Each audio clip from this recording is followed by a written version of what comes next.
ಇವತ್ ಪಟ್ಟನೆ ಎದ್ದು ಚಟ್ಟನ್ ರೆಡಿಯಾಗಿ ಹಿಂಗಿತ್ ಬಿಟ್ಟು ನೋಡ್ರಿ. ಯಾವ್ದು ಹೊಸ ಪ್ರತಿಭೆ? ಕಾಲೇಜ್ ಸ್ಟಾರ್ಟ್ ಆಗಿ ಒಂದ್ ವಾರ ಆಯ್ತು, ಕೆಲಸ ಇರೋ ಕಾರಣಕ್ಕೆ ಕಾಲೇಜ್ ಹೋಗಿಲಾಗಿನಿ. ಅದಕ್ಕೆ ಇವತ್ತು ಅಟೆಂಡೆನ್ಸ್ ಕೊಡಕಾದ್ರೂ ಹೋಗ್ಬೇಕಂತ ಹೋಗ್ಬಿಟ್ಟನಿ. ಇನ್ನಿ ಏನೇನ್ ನೋಡ್ಬೇಕು ಮೊದಲ್ ಕೆಲಸ ಅಂದ್ರೆ ನಮ್ಮ ಬಜರಂಬಲಿ ಆಶೀರ್ವಾದ ತಗೋದು ಅಷ್ಟೇ. ನನ್ನ ಲಕ್ಕಿಗೆ ಬಸ್ ನಲ್ಲಿ ಫಸ್ಟ್ ಸೀಟ್ ಬಾಗಿಲ ಹತ್ರ ಸಿಕ್ಬಿಟ್ಟಿತ್ತು. ಕಾಲೇಜಿನಲ್ಲಿ ಎಂಟ್ರಿ ಹೊಡಿದ ತಕ್ಷಣ ಎಲ್ಲ ನನ್ನ ಫ್ರೆಂಡ್ಸ್ ರಿಯಾಕ್ಷನ್ ಹೆಂಗಿತ್ತು ಗೊತ್ತಾ? ಅಕ್ಕ ಅಕ್ಕ ಎಷ್ಟ್ ದಿನ ಆಯ್ತಕ್ಕ ನೀನ್ ನೋಡಿ ಚೆನ್ನಾಗಿದ್ಯಾ ಅಕ್ಕ.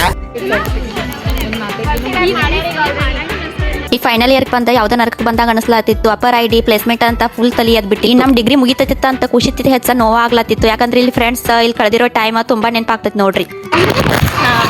ನಾಳೆ ಬರ್ಲಿ ಇವತ್ತು ಬರ್ರಿ ಅಕ್ಕ, ಇವತ್ತು ಮೂರ್ತ ನೀವು ಊರಿಗೆ ಹೋಗಿರಿ ನಮಗೆ ಹೇಳಿಲ್ಲ, ಹಂಗ ಕೂತು ಏನು ಕ್ಲಾಸ್ ಎಲ್ಲ ಮುಗಿಸೋದ ನಂದೊಂದು ಶೂಟಿಂಗ್ ಇತ್ತು. ನನ್ನ ಫ್ರೆಂಡ್ಸ್ ಸೇರಿ ಶೂಟಿಂಗ್ ಮಾಡ್ಲಕ್ಕೆ ಶಾಪಿಗೆ ಹೋದ್ವಿ. ಆ ಶಾಪ್ದಾಗ ನನ್ ಗತಿ ಅಯ್ಯೋ ಪಾಪ ಹೋಯ್ತು.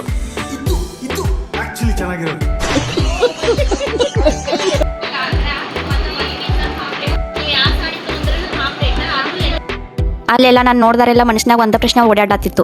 ಅಪ್ಪಿ ಇದು ಯಾವ್ದೋ ಫ್ಲಾಶ್ ಬ್ಯಾಕ್ ರೆಬಲ್ ಸ್ಟಾರ್ ಅಂಬರೀಶ್ದು ಹಳೇದು ಅಕ್ಕಿಲ್ಲ ಬೆಳೆ ಇಲ್ಲ ಚಕ್ರ ಕತೆ ಇದಂಗಿದೆಯಲ್ಲಪ್ಪಿ.